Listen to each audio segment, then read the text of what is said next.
Made in Abyss is a wonderfully haunting view into nihilism, not too unlike the feeling I get in the morning when I must once again go about my daily business, knowing that I'm a 5 with aspirations on being seen as a 6 by combing my hair for a time frame that is just a little too long, with a little too much hair product in the futile attempt to keep it in check for more than the 30 minutes it takes the humidity and heat of the Midwest to say, no thank you. It's the only time I've seen a small child get horribly and grotesquely mutilated on screen and actually said to myself, yes please, I'd like to see more of that, thank you very much. For legal reasons and for the sake of proving my own sanity, that was definitely a joke. No, you don't need to call a psychiatrist to get me the good old grippy sock treatment. There are plenty of better reasons to do that. But that still wouldn't get me even close to the sheer amount of fuckery that a certain character gets up to, and no one bats an eye at it because Bondrude has a white whistle that may or may not be made of the remains of another human being. To be fair, said man can also scale chasms using nothing other than his homegrown tail and talent hands that scream choke me daddy vibes without specifying which appendage should be used. So at the end of the day, I'm forced to say, fair enough, but I think I would be remiss if I didn't point out the beautiful way that Bondrude reflects an alter image of what all Delvers could be if they both proverbially and literally dive too deep toward the darker temptations of the abyss. That's what she said. Apologies for the tasteless humor, even I'm not perfect. But speaking of temptations, can we talk about the white and black-haired woman that both haunts and eerily delights my dreams? No, I'm talking about the other white whistle holder that we meet, Ozen. Ozen is a woman that both terrifies me and simultaneously makes me involuntarily say, Mommy, sorry. Mommy, sorry.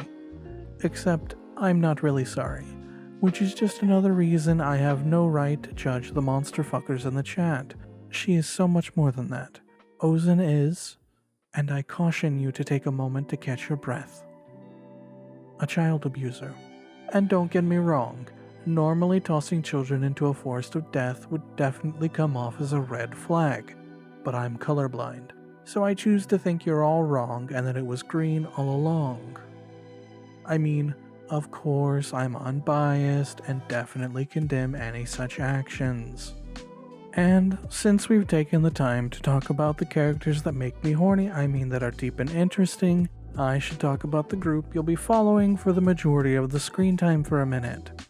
Riko is probably one of the more interesting characters to dissect, not too unlike her friend Prushka.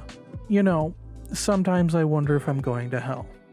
But then I remember that's probably already a guarantee, and I sleep pretty easy. Which is not the easiest thing to do when you watch something with barely concealed child nudity. Which, even with everything else involved, is still one of the only things that actually disgusted me in the show. But I digress. Riko is what you'd call a real go-getter, as in go get herself nearly killed on every occasion she has to be even remotely independent while in the abyss. It's both one of the most entertaining and simultaneously frustrating things seeing the character that should be the most knowledgeable person in the group get completely shown up in almost every situation aside from cooking.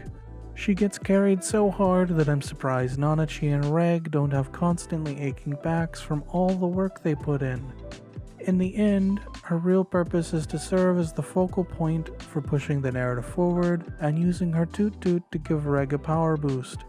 But even then, Reg still has to do 95% of the work. Next we have Nanachi. Nanachi is possibly the single most relatable character out of the rather eclectic main cast, despite looking like what I can only imagine a Build-A-Bear Stuffy from hell would be like. All the stuffing is blood and guts instead of the rather more practical polyester filling, and instead of it being made using a filling station, it's instead the mixed up bits of her former body being treated like puzzle pieces that just don't quite fit. And finally, we have Reg. Yeah, got nothing. Reg's cool.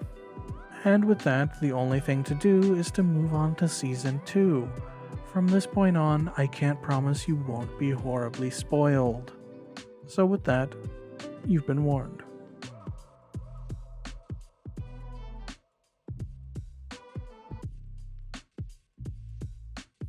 So there were 2 things I didn't have on my bingo card for season 2. And if you've seen some of the earlier episodes, I'm betting you probably have a pretty good idea of what it might be. I'm not going to say it here because even for all the things that come stupidly close to breaking TOS in this video, this probably, most definitely steps over the line. And as much as I like being punished as much as the next person, that's a bit too hard, mommy YouTube. But with the new season comes a whole host of new characters. We have Lesbian Scene the Cowards Removed, Best Boy, Child Killer, Surrogate Mother, Actual Mother, because Made in Abyss is kinda fucked up, and a 100-year-old lolly, because every quality anime requires one of those. And hey, at least they kept it original. Fopta's also a furry. Really coloring outside the lines, am I right? My experience with Season 2 and the rest of Made in Abyss really is like a weird kind of high. Everything is a little bit dreamlike, which is fitting considering the name of the group we initially follow in the first few episodes has a name spelled exactly like a slang word for marijuana. It's almost like the author had some idea of what we'd all need after the depression and trauma of watching the season hit. And man, do I feel like I still haven't recovered from some of the stuff we see. Fopta is probably the character to pay the most attention to, and by that I mean if you don't, she'll either try to murder you and your whole family, or she'll have an odd infatuation with you and fall madly in love.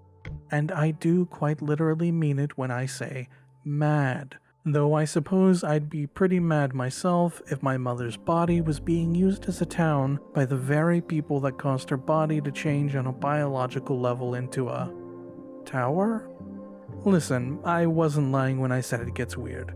And it doesn't get any better after you see the 30-foot-long snake that can shoot tentacles out of its eyes and use a pheromone to make you hallucinate.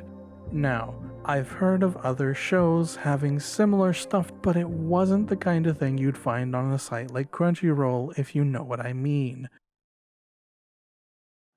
I stand corrected. Apparently, it is in fact allowed on sites like Crunchyroll. The more you know. Okay. Maybe we can take a look at one of the other very well-written characters, Wazukyan. Definitely no tentacle scene. Really feels like there were some pretty clear themes the author was trying to send this season. At least none of those scenes have nearly nude minors and tentacle porn. Hi everyone. It's been a while since I've made a video. Over a year actually. Things certainly didn't go how I planned, but it has been a blast getting back into it. I just want to take a second to thank a few people that have really been pushing me to make videos again, and keeping me accountable during the process of relearning how to script, and allowing me to bounce some of the jokes you heard in this video off of them. So, thank you Luden and Misty for keeping me sane these last couple of weeks. If you'd like to see more videos like this, maybe drop some shows you'd like to see me review in the comments. And if you feel like it, please hit that like button and subscribe. Have a wonderful day, my dudes.